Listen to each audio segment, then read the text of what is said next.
Strength, success, and pride shape the story of 2 Chronicles chapter 26, as Uzziah, the son of Amaziah, becomes king of Judah. His reign begins with remarkable progress because he seeks the Lord, but later his achievements lead him into a dangerous act of presumption. The people of Judah make Uzziah king when he is only 16 years old, following the death of his father. He reigns in Jerusalem for 52 years, and his mother is Jecoliah of Jerusalem. Early in his reign, Uzziah does what is right in the sight of the Lord, following the example of his father Amaziah. He seeks God during the days of Zechariah, a man who teaches him to understand the fear of the Lord.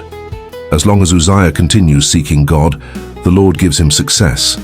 One of his first achievements is rebuilding Elath and restoring it to Judah after Amaziah's death. He then goes to war against the Philistines, breaking down the walls of Gath, Jabneh, and Ashdod.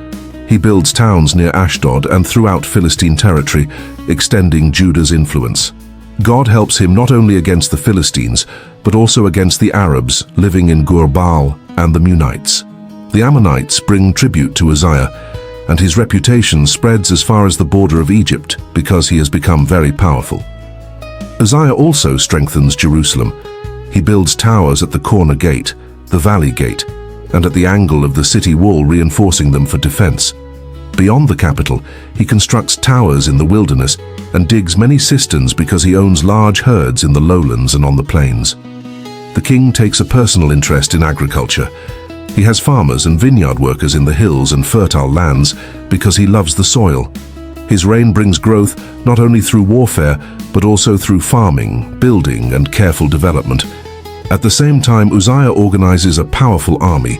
Under the direction of Jael the secretary and Messiah the officer, the soldiers are arranged by divisions, with Hananiah, one of the royal officials, overseeing them.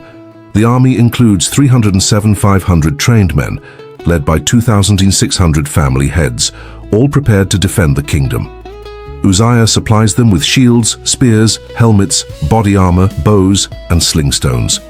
In Jerusalem, skilled inventors design machines to be placed on the towers and corners of the walls, capable of shooting arrows and hurling large stones. His fame spreads widely because he receives extraordinary help until he becomes strong. But strength changes him. After becoming powerful, Uzziah's heart grows proud, and that pride leads to his downfall.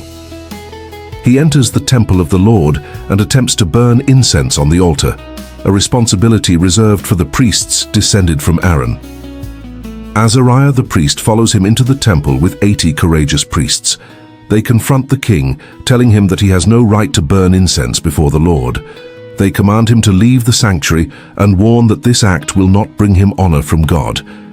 Instead of listening, Uzziah becomes furious. While he stands near the incense altar holding a censer, leprosy suddenly appears on his forehead in the presence of the priests. When Azariah and the others see the disease, they quickly force him out of the temple. Uzziah himself is eager to leave because he realizes that the Lord has struck him. For the rest of his life, Uzziah remains afflicted with leprosy. He lives in a separate house, excluded from the temple, while his son Jotham takes charge of the royal palace and governs the people of the land. The prophet Isaiah, son of Amoz, records the other events of Uzziah's reign. When Uzziah dies, he is buried near the royal tombs rather than inside them because of his disease. His son Jotham then succeeds him as king. This chapter reveals that success is safest when it remains under God's authority. Uzziah was helped greatly by the Lord, but he eventually treated divine blessing as personal entitlement. His failure was not becoming strong, it was forgetting the one who made him strong. Humility protects what pride can quickly destroy.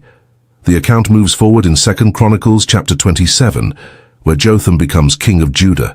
He strengthens the nation and walks faithfully before the Lord, though the people continue in their corrupt practices.